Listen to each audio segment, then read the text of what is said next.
Sure. So I'm second generation descendant, and my mother's father was brought to Australia. He was kidnapped off the island of Vanuatu, Yeah. and he was brought here as a part of, a black burning trade, a slave trade of the Pacific to cut sugarcane, and he was taken up to far north Queensland.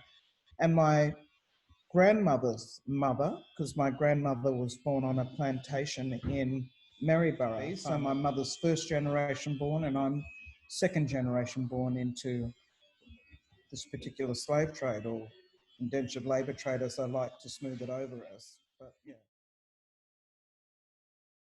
It's when you were growing up, was this something that was discussed within your house or in your community, that this is how your family was brought into Australia, or was it sort of a bit of a dark secret?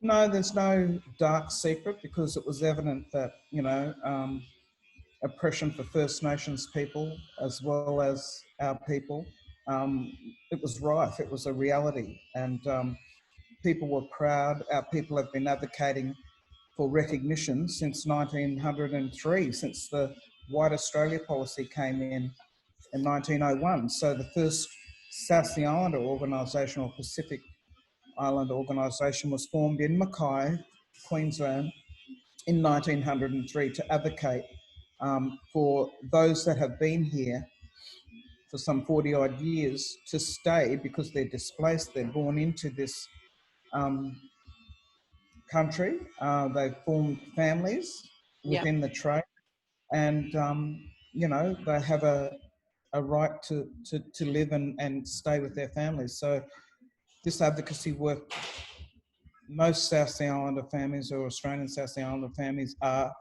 born into what you call activism, but it's the right to live and advocate for social justice for our people. So State of having to prove and establish yourselves, and there probably has never been an ease yet.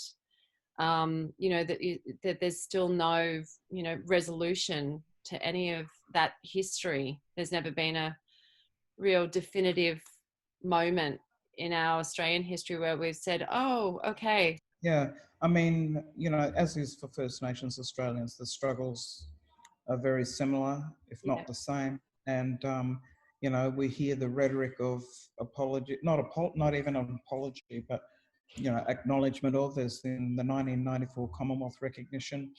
Furthermore, the 2000 for Queensland recognition, and New South Wales 2013. But it's like this constant, knocking at the door to yet get another minister's attention, and yet brief them on the same history. It's like a one-trick pony, It's the level of or the lack of understanding within our ministers or parliament. Yeah.